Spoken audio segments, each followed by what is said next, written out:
Okay, I would like to talk to you today about how to stop complicating things during transitioning. I feel one of the common activity that many of us go through and keep staying in that is complicating things and feeling stuck, feeling lost, feeling not knowing how to move forward, and then spending a lot of time in that space, right? And this goes for any type of transitioning, whether you're transitioning to start your own family, whether you're transitioning to move back home, whether you're transitioning to a private sector, whether you're transitioning to becoming your own boss, whatever the transitioning you are going through, our brain will likely to come up with a lot of complicated ways as to create more obstacles so that we don't experience the fear, so that we don't experience the discomfort, right? So our brain is trying to protect us by not going to the uncertainty or to the unknown world. Therefore, we come up with a lot of unconscious ways of complicating things that keep us in the situation that we don't want to be. So then what we end up doing is we keep being in the situation we don't want to be, plus we feel like we can't move to where we want to go, and then we feel stuck. So I want to give you today examples of how that complication can look like. And then I want to give you reasons why we do this, and most importantly, why we keep doing it. And then I would like for us to really look at how to simplify things. Now, simplifying doesn't mean that we are ignoring all of the things that are challenging. Simplifying means that we keep taking actions enough while we are fearing and worrying and all of those things that will get us to some clarity instead of staying in the stuck feeling. So let's start first with the ways for you to recognize that this might be happening for you. So I want to give you some examples from my clients' lives, right? So one of the ways that we can complicate things in transitioning, especially if we're talking about networking skill, that's one of the skills that I coach a lot on, is that we decide that these are the people that we'll be networking with. And then before we take action to talk to that person, we have a lot of judgments as to how we're not the right person. We don't know anything about them. We can't do this. Who am I to do this? All of these thought processes that block us from actually talking to that person, that is how complication looks like. Another example is when I coach people, humanitarians, to transition to becoming their own bosses, right? So in that process as well, instead of going and talking to potential clients about their business and about what they're going to do, they tend to do a lot of the back end stuff of working on the website, working on the business card, working on all the structures, working on admin things, and all of this. Now, while those are very important and they feel so vital to doing the business, but if we're not bringing in any money to our business and we cannot live off that business, then everything else that we put together may not help us in any way, right? So therefore, you can see that the way that we complicate is we keep working on the things that are not the main thing that we should be working on. And that goes for every other area of transitioning, right? So if we look at, for instance, relationships, right? In the relationships, especially several of my clients currently are moving to building relationships, building families. And in that relationship building as well, is that we keep staying in the complicated relationships, or we keep making things complicated in terms of when to start a family, right? We keep thinking about how we may not be a good parent, how this may not work, how this is that. And while those are important questions to think through and resolve, when we are just in the complicated energy, what we're really doing is we're not answering our questions, we're just staying in the fear of not knowing the answers or feeling like we don't know how to answer those questions, and we're not moving anything any further. So now that you have ideas of how complication can look like, and you can also see for yourself from your own life, let's look at why we do this, right? So obviously the main reason is because our brain is trying to protect us, and therefore our brain does not want us to feel the fear of the unknown, feel the fear of being judged, feel the fear of talking to strangers that we don't know, feel the fear of committing to something that we don't know how it will work out, right? So all of these fears are there, and our brain wants to protect us. Therefore, our brain also is coming up with very sophisticated and complicated ways of how we shouldn't go for that thing, even though that is exactly what we want to go for.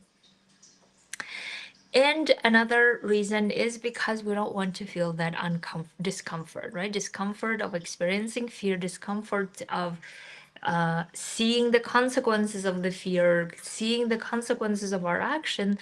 Therefore, we keep not taking action. These are the main two reasons why. Now, I would like for you to really start seeing for yourself what are your reasons, and then to start observing, just because you stay in the complication of things, right? Just because your brain is complicating things and you are agreeing with them, does that mean that you will not pursue that thing? Or does that mean that you're just delaying that thing, right? Because, excuse me, I think a lot of the time, sorry, I need to take this off. I think a lot of the time we have this feeling that just because we are complicating it, or maybe we're not even aware that we're complicating, right? Just because we're doing it, somehow there is this feeling that, or the illusion rather, that if we don't experience that fear, then we'll be fine. Or if we don't experience that discomfort, then we'll be fine. Except that we'll be fine maybe in the short term now, but we will still need to find a job. We'll still need to go and do the networking. We'll still need to pursue what our heart desires long term in terms of family and relationship, right? So if we are still going to do that anyway, whether now or later, then the question is, why do we want to keep delaying the thing that we want to experience just because we are afraid of the fear, right? So the fear will not go away just because we're delaying things. Fear will not go away, or discomfort will not go away just because we say that we'll do that tomorrow or in 1 month or 2 months. If anything, fear will get even bigger, right? Discomfort will get even bigger because we keep thinking about it so much. We keep thinking about stressed out so much about it, that it all gets bigger and bigger the more we stay in the avoidance of it. And if we understand that us avoiding will keep making things bigger, then the question is, what are we going to do about it?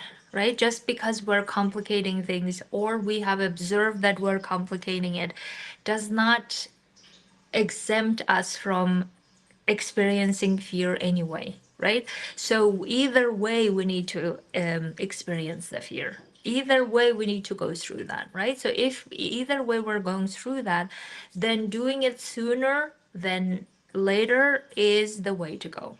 Now, the reason why we keep doing it is really the answer there, is because the reason why we keep doing it, our brain creates, our fear creates this illusion that just because we're avoiding it, we will not experience fear, right? But we will experience other discomfort of staying. And we know this for to be true already in many occasions, right? Just because we keep avoiding that networking event, we're not going to we're going to feel so bad about not moving forward anyway.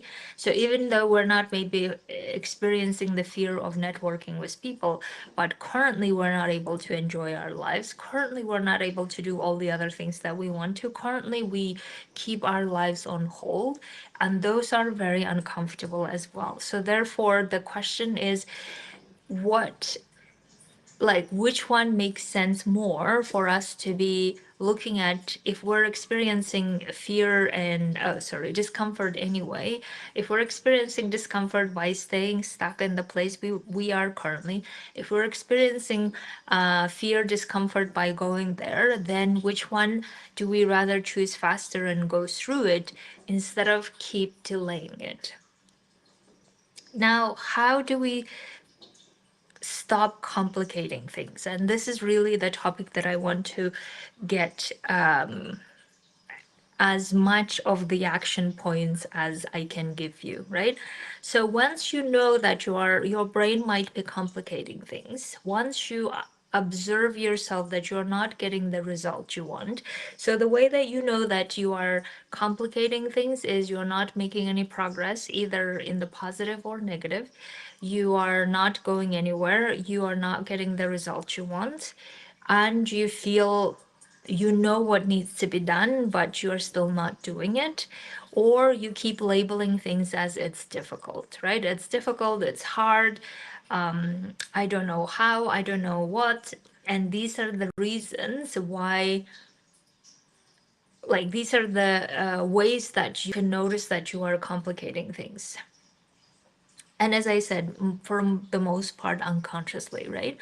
So once you know that you're avoiding, once you know that this is what you're doing, then what we want to understand is what are the basics or what are the essentials of taking action to go through these fears, right? So if we go back to the example of starting your own business, the essentials of going through this fear is talking to potential clients. That's it, right? So how you talk to those potential clients and where they find them, these are the things that you need to solve. But the essentials of doing business is talking to potential clients, understanding what they want, understanding whether you can offer them what they want, and then making them offer or having sales conversation, and then hear whatever they have to say. These are the essentials of doing any business. And then of course it gets more complicated as you go and grow.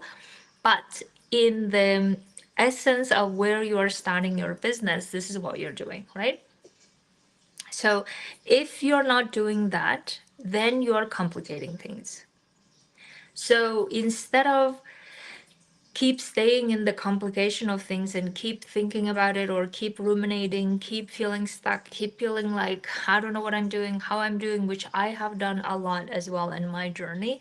Instead of doing that, think about if you could simplify this, not easy, but simplify it, right? Simplifying does not mean it's easy. Simplifying means that you know exactly what are the actions to take, you know exactly what are the steps you can take to go move forward, and then keep doing it even if you feel all of those fears and discomfort and all the other things. That's what simplifying looks like. The same goes for networking, right? So if you are avoiding networking, then start at least going to events where you just attend events instead of even talking to anyone. So the first step is in the simplification is going to events that you are interested in or that you believe where the people who you want to talk to are attending. Go to those events, and attending would be the first step of the simplification. So this is better than keep thinking about, keep worrying about, keep fearing about, and not doing anything, right? The same goes for the private sector transitioning, right? So if you are someone who is so afraid of, I don't know what I'm going to talk about, I don't know anything about the private sector, I don't even know what they're looking for, all of those things, instead of keep thinking about those things, how can we simplify by talking to any business person or anyone from the business world to begin with. It doesn't even matter which business, it doesn't even matter where they're coming from. All we are wanting is talking to them to get to know what kind of profiles, professionals they are, right? This is how simplification looks like. And the more you start simplifying things, the more you start taking action and the more clarity you start gaining. And that's really what the actions are for, right? Actions need to help us to gain clarity as to what are our next steps. What are the things that works? What are the things that doesn't work? Why it doesn't work? Those are the things that we need to understand as quickly as possible so we can go through this phase of discomfort, of starting, discomfort of beginning, so discomfort of doing something very unusual or things that you've never done before. So that's really the goal that I want for you to, if you strip away all of the complications, all of your thoughts around it, all of the how this won't work and how that won't work and I don't know how and all of this, if we strip away from all of those, what are the essentials of you taking action? Right? And then you need to be, of course, onto yourself, because some of the times my clients say that, well, the action that I have been taking so far is writing applications. Now, while that may feel safe and less dangerous than all the other activities, we also need to understand that that may not be enough. So if that is not enough, then what other actions you need to take that feels very scary or uncomfortable, but you know that that might be one of the answers to your questions, right? So the way that I always want people to structure this for themselves is, if I have decided that for a job search, for networking, for starting a business, for transitioning, I have dedicated 6 hours per day, or 4 hours per day, or even 8 hours per day, whatever your hours are, I want people to look at those hours from the perspective of what is the most effective action that we could take, even if it's the most scariest. That's the one to go first, right? So if the most effective action is to start talking to potential clients, if this is your own business, then that will be the most scary as well. In the transitioning to the private sector, if the scariest thing is to talk to business people in the area that you want to work in, and you feel like you don't know what you are going to talk about and all of these things, but you know that that's also where you will get you closer to your goal, then that's the one that you are prioritizing in your action list to simplify the complications.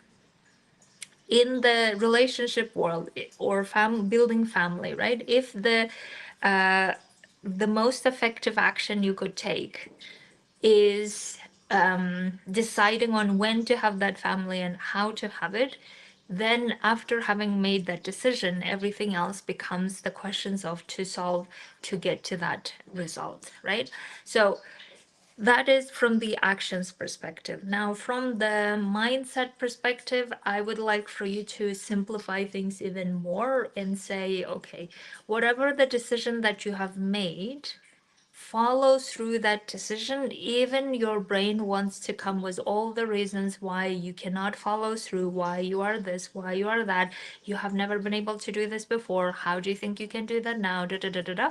Instead of keep listening to those stories, decide this is who you are or this is what you're going to do, and keep following that through despite feeling all the uncomfortable, shitty feelings that you may feel. That's how you can simplify it, right? So the goal is simplifying it without then attacking ourselves by saying, well, simplification just is unrealistic because it's all hard, it's all complex. Don't do that to yourself, because if you keep saying that it's complex and it's something you can't solve, exactly that's what's going to happen. You will not be able to solve. So that's why, even if it's very challenging, very scary, very uncomfortable, we are simplifying, and we're simplifying in the way to take action and keep taking action towards the goal that we want to. That's the goal. Okay, my dears, if you'd like to work on this, come coach with me. In the